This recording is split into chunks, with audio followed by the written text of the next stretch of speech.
O rei Belçazar deu um grande banquete a 1000 dos seus grandes, e bebeu vinho na presença dos 1000.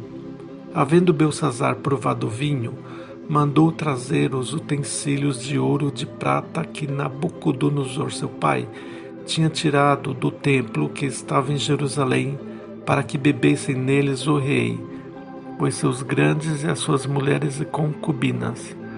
Na mesma hora apareceram os dedos de mão de homem e escreviam na parede do palácio real, e o rei via a parte da mão que estava escrevendo. Então se mudou o semblante do rei, e os seus pensamentos o turbaram, as juntas dos seus lombos se relaxaram. Ordenou o rei que se introduzissem os astrólogos, os caldeus e os adivinhadores, e disse o rei: qualquer que ler esta escritura e me declarar a sua interpretação, será vestido de púrpura, e terá um colar de ouro ao pescoço, e será no reino o terceiro dominador. Mas não puderam ler a escritura, nem saber ao rei a sua interpretação. A rainha entrou na casa do banquete e disse ao rei que não se turbassem os seus pensamentos, que havia um homem que tem o espírito dos deuses santos, e nos dias do rei, do seu pai, ele o constituiu chefe dos magos, dos astrólogos e dos caldeus. Porquanto se achou nesse Daniel, que é o profeta, um espírito excelente, e ciência e entendimento, interpretando os sonhos, ao qual o rei pôs o nome de Beltesazar. Um detalhe, meus amigos, porque a troca do nome do profeta Daniel? Bem, justamente por causa da numerologia. Mas continuando, chamaram Daniel para a interpretação. Então Daniel foi introduzido à presença do rei, que falou: és tu aquele Daniel que o rei meu pai trouxe de Judá?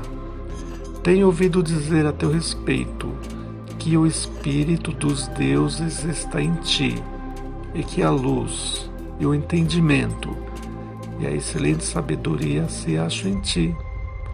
Acabam de ser introduzidos à minha presença os sábios e os astrólogos para lerem esta escritura e me fazerem saber a sua interpretação, mas não puderam.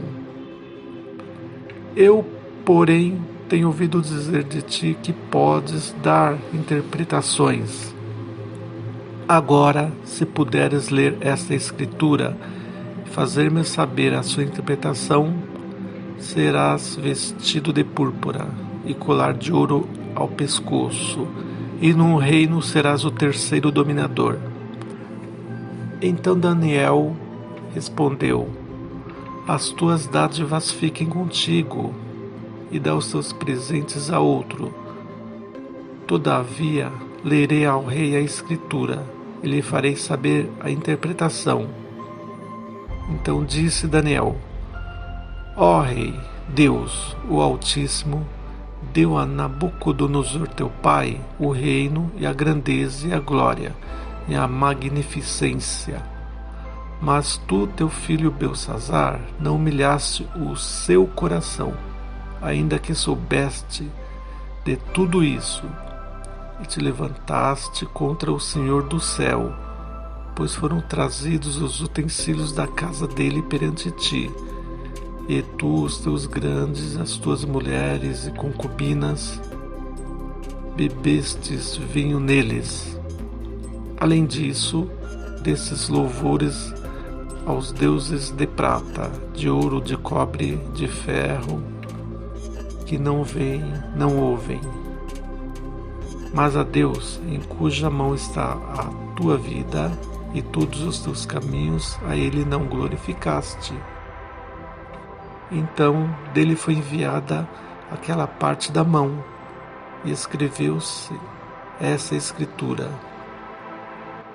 Esta, pois, é a escritura que se escreveu: Mene, Mene, Tekel e Parsim, Esta é a interpretação daquilo.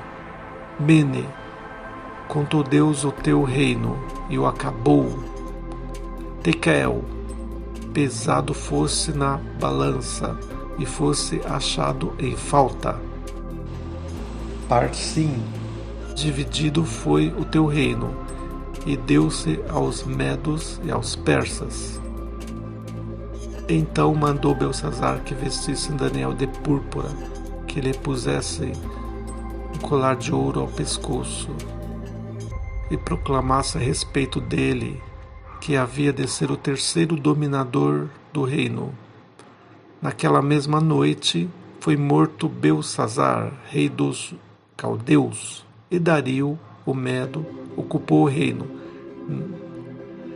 Então, meus amigos, Belçazar errou ao usar utensílios sagrados para uma festa como aquela. Ele deveria ter aprendido o que aconteceu com Nabucodonosor, mas ignorou e perdeu tudo. É bom então nós aprendermos com tudo isso que aconteceu e valorizar as coisas sagradas da vida.